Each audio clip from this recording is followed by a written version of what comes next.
Vincent, read your article, which of course is always spot on, but I mean, so much chatter behind the scenes with this trade. Jeannie Buss was on the show a couple days ago. She mentioned that she knew 2 weeks out. What's your takeaway, number one, from the trade, and then number two, from the first meeting? Well, I think the first meeting, I'll start there. The first meeting, it felt, guys, like a playoff game. But it was like a playoff game for an audience of one. It was weird because LA is so big and it's cavernous, and everybody knows it's like the place you want to go for a big event, right? Like a championship sort of fight.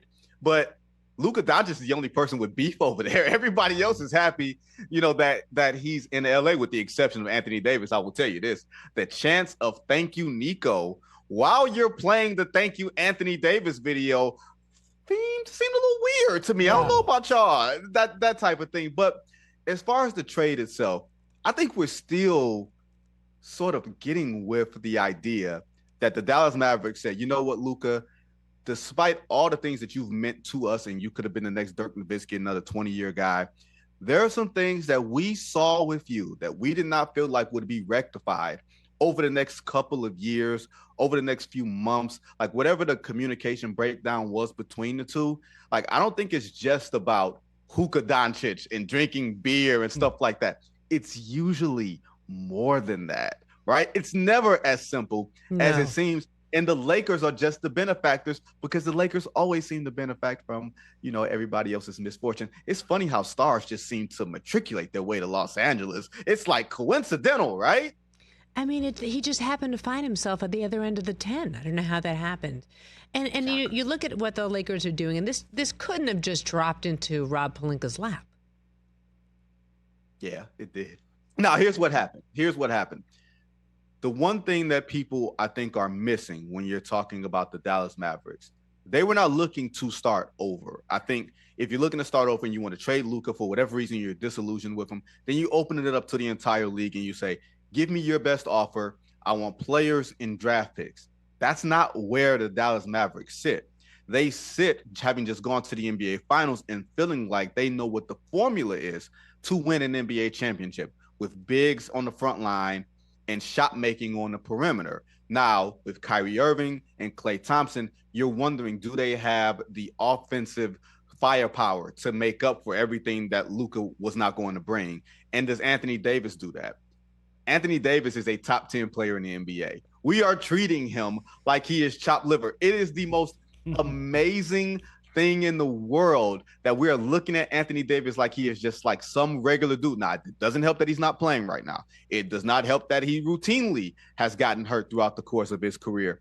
But you can see the thought of, if you're Dallas and you still want to contend in the meantime, in the next 2 to 3 years, and I tend to believe in today's NBA, you cannot plan for 4 or 5 years down the line. You can only plan for today. With the salary caps and everything else, and the way that the league moves faster than ever, you can only plan in 2 or 3 year increments. And I think that's where Dallas is looking.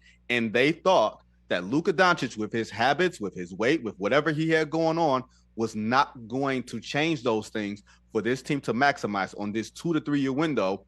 And now he becomes, quote unquote, the Lakers problem. And at age 25, I mean, we're not talking about a guy towards the end of his career.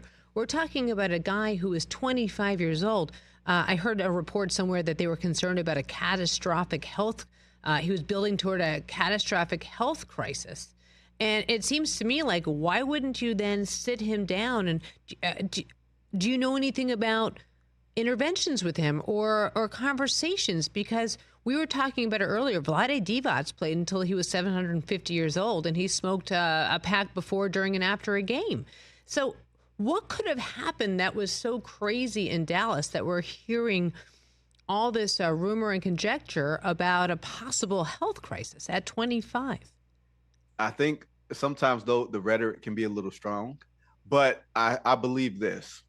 In today's NBA, where the money has gotten exponentially greater for superstars, franchises are going to make very difficult decisions and say, if we cannot have a level of influence and agency with you when you are making $30 million or $40 million, we can't say anything to you if we're going to give you $70 million annually for the next 5 years. He was on track to sign the biggest contract in the history of the NBA. And remember, the money is guaranteed. There isn't going to be any outs. They maybe they're out in a contract where there's a player option. Usually it's not going to be a team option in deals like this. So the player winds up holding all the power. And if something comes up where player X wants to leave, not only do you have a harder time trading him because you have to match dollar for dollar, but it also tilts the balance of the player franchise relationship in such a way that teams don't want to deal with that. Now,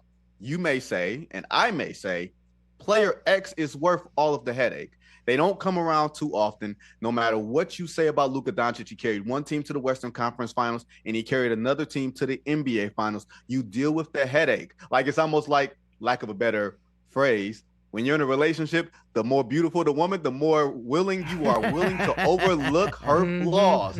Apparently, these flaws were too much for the Dallas Mavericks to overlook, and they decided to get out of the Luka Doncic business before he got super expensive and even more untenable to handle. Catch the Rich Eisen Show live weekdays from 12 to 3 p.m. Eastern on Roku Sports Channel in the U.S. Search Rich Eisen Show on your Roku device for daily replays.